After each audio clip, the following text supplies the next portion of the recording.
नमस्कार विद्यार्थियों, हिंदी की कक्षा में आपका स्वागत है।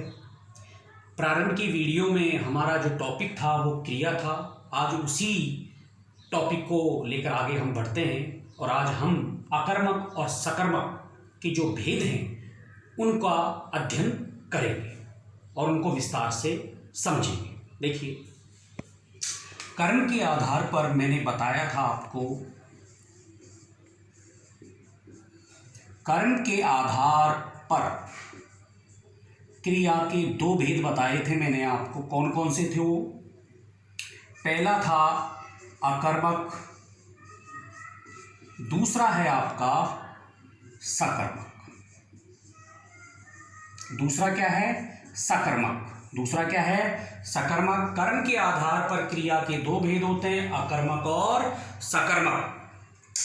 अब अकर्मक के भी दो भेद होते हैं। पहला पूर्ण अकर्मक, पूर्ण अकर्मक क्रिया, पूर्ण अकर्मक क्रिया। दूसरा होता है आपका पूर्ण अकर्मक क्रिया पहले नंबर पर। दूसरा होता है अपूर्ण अकर्मक क्रिया।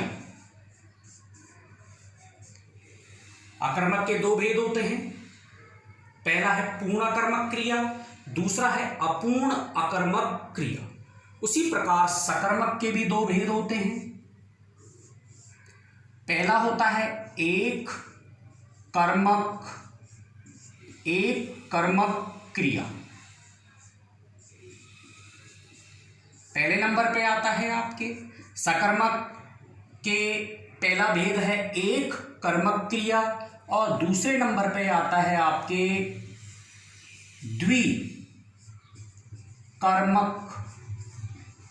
द्विकर्मक क्रिया। सकर्मक के दो भेद होते हैं, एक कर्मक क्रिया, द्विकर्मक क्रिया।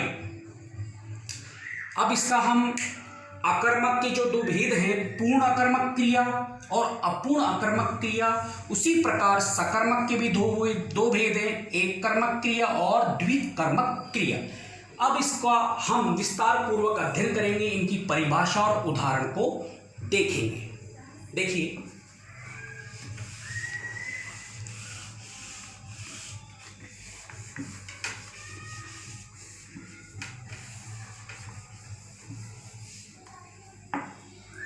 पहले लेते हैं अपन अकर्मक क्रिया के भेद। दो भेद होते हैं। पहला लेते हैं अपन पूर्ण अकर्मक क्रिया। पूर्ण अकर्मक क्रिया में पूर्ण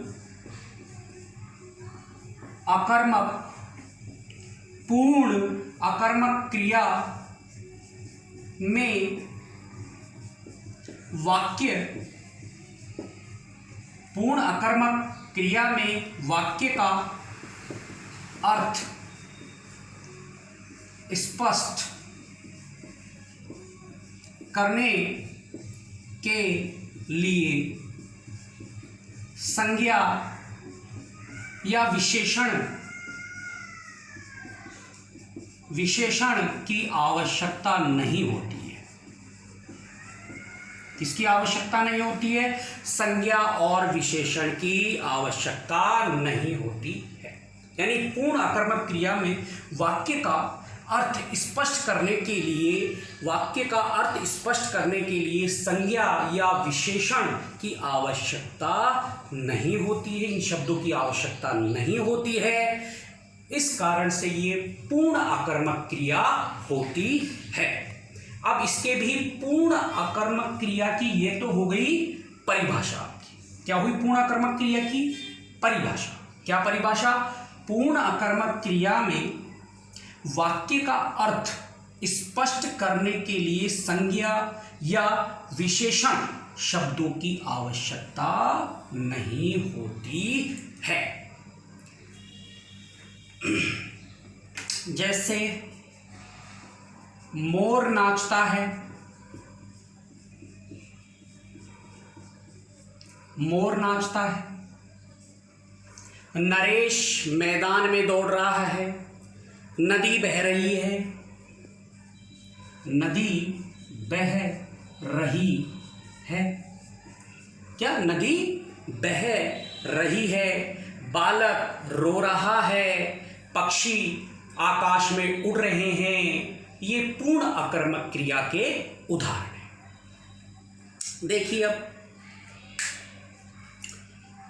पूर्ण अकर्मक क्रिया, ये इसकी परिभाषा थी, आपने देखी। अब देखिए पूर्ण अकर्मक क्रिया के भी दो भेद होते हैं। पहला होता है स्थिति बोधक। कौन सा? स्थिति बोधक। दूसरे नंबर पे होता है आपके गति बोधक। गति बोधक। पूर्ण अकर्मक क्रिया के भी दो भेद होते हैं, स्थिति बोधक और गति बोधक। कौन कौन से? स्थिति बोधक और गति बोधक। अब देखिए आप, स्थिति बोधक, इसमें कर्ता की स्थिति का पता चलता है। क्या पता चलता है? स्थिति का। इसमें कर्ता की गति का पता चलता है। क्या पता चलता है? कर्ता की गति का।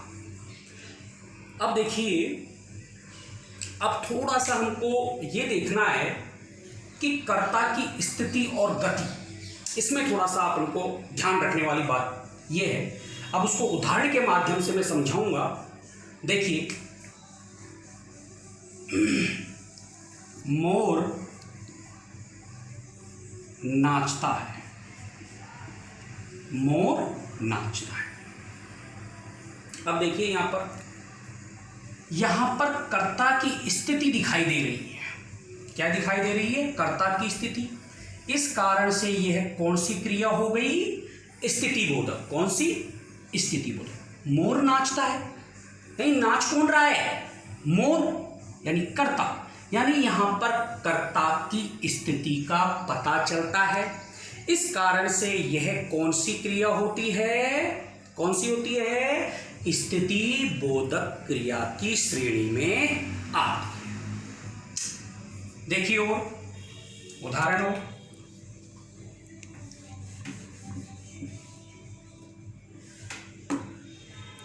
बालक रो रहा है।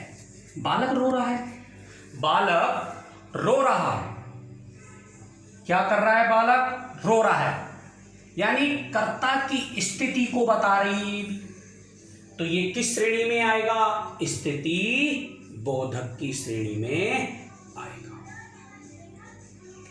मैं कहूं नरेश मैदान में दौड़ रहा है। नरेश मैदान में दौड़ रहा है। देखो विद्यार्थीगणों, यहां पर गति हो रही है। क्या हो रही है? गति। इसलिए ये किस श्रेणी में आएगा? गति बोधक की श्रेणी में आएगा। किसकी श्रेणी में आएगा? गति बोधक की श्रेणी में आएगा। और इसके और उदाहरण देखिए आप। नरेश मैदान में दौड़ रहा है, ये किस श्रेणी में आया? गति कर रहा है, यानी गति बोधक। दूसरा देखिए, मछली नदी में तैर रही है। मछली नदी में तैर रही है, यहां पर भी गति हो रही है। क्या हो रही है? गति हो रही है। तो ये भी किस श्रेणी में आएगा? गति बोधक की श्रेणी में आएगा। पूर्ण आकर्मक क्रिया की परिभाषा मैंने आपको बताई थी कि जिसमें संज्ञा और विशेषण शब्दों की आवश्यकता नहीं पड़ती, तो वो कहलाती पूर्ण आकर्मक क्रिया। इसके दो भेद बताए थे पूर्ण आकर्मक क्रिया की, स्थिति बोधक और गति बोधक। स्थिति बोधक और गति बोधक। कर्ता की स्थिति बताए स्थिति बोधक, कर्ता की गति बताए गति बोधक। जैसे नरेश मैदान में दौड़ रहा है, मछली नदी में तैर रही है, तो ये गति बोधक की श्रेणी में आते हैं। पक्षी आकाश में उड़ रहे हैं, पक्षी आकाश में उड़ रहे हैं, ये किस श्रेणी में आएगा? देखिए विद्यार्थियों, पक्षी आकाश में उड़ रहे हैं, यहां पर भी गति बोधक हो रहा है, यानी गति हो रही है इस श्रेणी में, यानी अर्थात यह भी गति बोधक की श्रेणी में ही आएगा, क्योंकि गति हो रही है। जहां गति होगी वो गति बोधक की श्रेणी में आएगा। जैसे बालक रो रहा है, बालक की स्थिति पता लग रही है हमको कि बालक रो रहा है, बालक सो रहा है, स्थिति पता लग रही है, बालक हंस रहा है, स्थिति पता लग रही है, मोर नाचता है, ये भी स्थिति पता लग रही है। तो ये स्थिति बोधक की श्रेणी में आते हैं। आगे होगा विद्यार्थी गणों आपको इस पूर्ण आकर्मक क्रिया के भेद। अब आकर्मक क्रिया का दूसरा भेद था अपूर्ण आकर्मक क्रिया, वो हम अब पढ़ेंगे।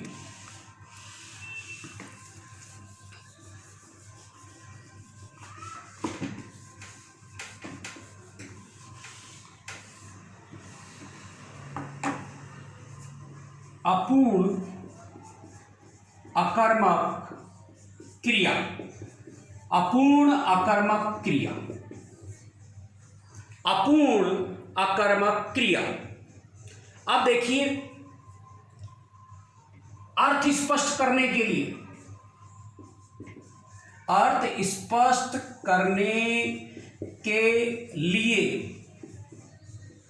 संज्ञा या विशेषण, संज्ञा या विशेषण शब्दों को जोड़ा जाता है। क्या किया जाता है विद्यार्थियों? संज्ञा और विशेषण शब्दों को जोड़ा जाता है। अर्थ, अपूर्ण आकर्मक क्रिया में वाक्य का अर्थ स्पष्ट करने के लिए संज्ञा या विशेषण शब्दों को जोड़ा जाता है, तभी उसका अर्थ स्पष्ट हो पाता है। देखिए उदाहरण देखते हैं, जैसे करके बालक निकल रहा है, बालक निकल रहा है। अब वो कहां से निकल रहा है ये पता नहीं है हमको, कहां, घर से निकल रहा है, विद्यालय से निकल रहा है, कहीं और से निकल रहा है, हमको कुछ पता नहीं है। तो हमको इसके लिए कुछ ना कुछ शब्द जोड़ना पड़ेगा। घर एक संज्ञा है, बालक घर से निकला, तो हमको संज्ञा शब्द की आवश्यकता पड़ी नहीं पड़ी? तो यह अपूर्ण आकर्मक क्रिया की श्रेणी में आता है। किसकी श्रेणी में आता है? अपूर्ण आकर्मक क्रिया की श्रेणी में आता है। और देखिए, मेरा भाई है। अब वो क्या है साहब? डॉक्टर है, अध्यापक है, वकील है, क्या है हमें कोई पता नहीं इस चीज। अब हमें जोड़ना पड़ेगा शिक्षक, कोई सी भी चीज जोड़ सकते हो आप, डॉक्टर भी। तो ये अपूर्ण आकर्मक क्रिया की श्रेणी में आ जाए, यानी हमें संज्ञा या विशेषण जोड़ा जाए तभी वाक्य का अर्थ स्पष्ट हो पाता है, वो कहलाती है अपूर्ण आकर्मक क्रिया। तो मेरे विद्यार्थी गणों, वापिस इस चीज को मैं समझा देता हूं। अपूर्ण आकर्मक क्रिया, अर्थ स्पष्ट करने के लिए संज्ञा या विशेषण शब्दों को जोड़ा जाता है, तो वह अपूर्ण आकर्मक क्रिया कहलाती है। बालक निकल रहा है। अब कहां से निकल रहा है पता ही नहीं है। बालक निकल रहा है, हमें पता नहीं है, हमने जोड़ा घर, अपूर्ण अकर्मक क्रिया, ये संज्ञा है घर। ऐसे ही मेरा भाई है, अपूर्ण अकर्मक क्रिया है, शिक्षक जोड़ा, पूर्ण हो गया। सॉरी, मेरा भाई है, इसमें शिक्षक जोड़ा, हमको प्राप्त हो गया शिक्षक। तो ये अपूर्ण अकर्मक क्रिया की श्रेणी में आते हैं। तो विद्यार्थियों, आप का जो टॉपिक है क्रिया और सकर्मक और अकर्मक क्रिया के जो भेद थे उनके बारे में हमने अध्ययन किया, विस्तार से समझा। यदि आपने मेरी वीडियो अभी तक लाइक नहीं की है तो उसको जल्दी से जल्दी लाइक करें, सब्सक्राइब करें और शेयर करें, क्योंकि आप जितना ज़्यादा मुझे प्रोत्साहित करेंगे मैं उतना ही अच्छा आपको ज्ञान दे पाऊंगा। धन्यवाद।